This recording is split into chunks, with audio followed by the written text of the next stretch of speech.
একসময়ের জনশূন্য তপ্ত বালুচর, যেখানে একসময় ছিল শুধু ধুধু বালু, কাশবন আর নির্জনতা। মানুষের আনাগোনা ছিল খুবই কম। দিনের বেলায় প্রচণ্ড রোদ আর গরমে পুরো এলাকা যেন মরুভূমির মতো মনে হতো। কিন্তু সময় বদলেছে। আজ সেই চরই বদলে গেছে বাংলাদেশের জ্বালানি খাতের এক বিশাল পাওয়ার হাউসে। সূর্যের আলো থেকেই এখানে তৈরি হচ্ছে হাজার হাজার মেগাওয়াট বিদ্যুৎ, যা সরাসরি যুক্ত হচ্ছে জাতীয় গ্রিডে এবং আলো জ্বালাচ্ছে দেশের অসংখ্য বাড়ি, কারখানা আর শহরে।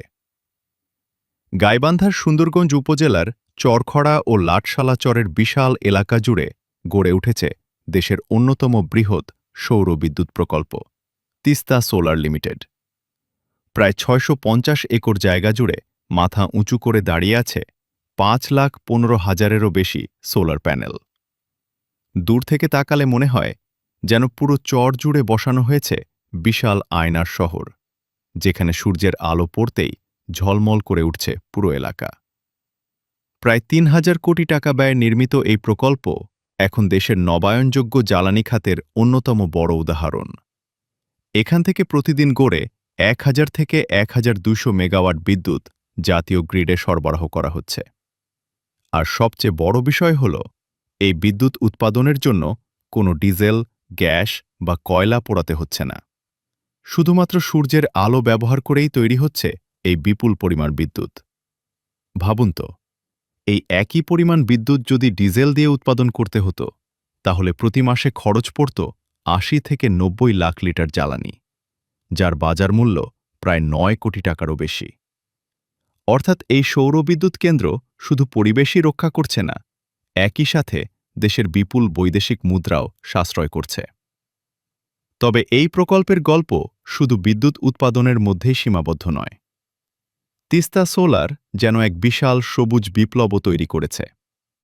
এই প্রকল্পে কর্মরত কর্মকর্তারা জানান, ২০২২ সালে যখন তারা এখানে কাজ শুরু করেন, তখন পুরো এলাকা জুড়ে ছিল শুধু বালু আর বালু। ধীরে ধীরে হাজার হাজার শ্রমিক আর প্রকৌশলীর পরিশ্রমে গড়ে ওঠে এই বিশাল সৌরবিদ্যুৎ কেন্দ্র। মাত্র ১ বছরের মধ্যেই এখানে বসানো হয় ৫ লাখেরও বেশি সোলার প্যানেল। আধুনিক প্রযুক্তির কারণেই এত বড় প্রকল্প সফলভাবে পরিচালনা করা সম্ভব হচ্ছে।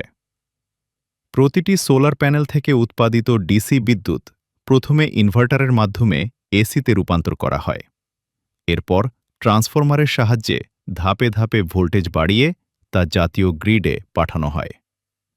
পুরো সিস্টেমটি অত্যন্ত আধুনিক এবং স্বয়ংক্রিয়ভাবে নিয়ন্ত্রিত। সবচেয়ে গুরুত্বপূর্ণ বিষয় হল, এটি সম্পূর্ণ পরিবেশ বান্ধব একটি বিদ্যুৎ কেন্দ্র। এখানে নেই ধোঁয়া, নেই কার্বন নিঃসরণ, নেই শব্দদূষণ। বর্তমান বিশ্বে যখন জলবায়ু পরিবর্তন আর দূষণ নিয়ে উদ্বেগ বাড়ছে, তখন এই ধরনের প্রকল্প বাংলাদেশকে দেখাচ্ছে এক নতুন পথ। ২০১৬ সালে শুরু হওয়া এই মেগা প্রকল্প দীর্ঘ সময়ের কাজ শেষে ২০২৩ সালের জানুয়ারি থেকে বাণিজ্যিকভাবে বিদ্যুৎ উৎপাদন শুরু করে। আর এখন এটি শুধু একটি বিদ্যুৎ কেন্দ্র নয়, বরং বাংলাদেশের সবুজ ভবিষ্যতের প্রতীক হয়ে উঠেছে। একসময়ের অবহেলিত চর আজ দেশের অর্থনীতির অন্যতম বড় শক্তিতে পরিণত হয়েছে। তিস্তা সোলার যেন প্রমাণ করে দিয়েছে, সঠিক পরিকল্পনা, আধুনিক প্রযুক্তি আর দূরদর্শী চিন্তা থাকলে বাংলাদেশের অনাবাদী জমিও একদিন জাতীয় সম্পদে রূপ নিতে পারে।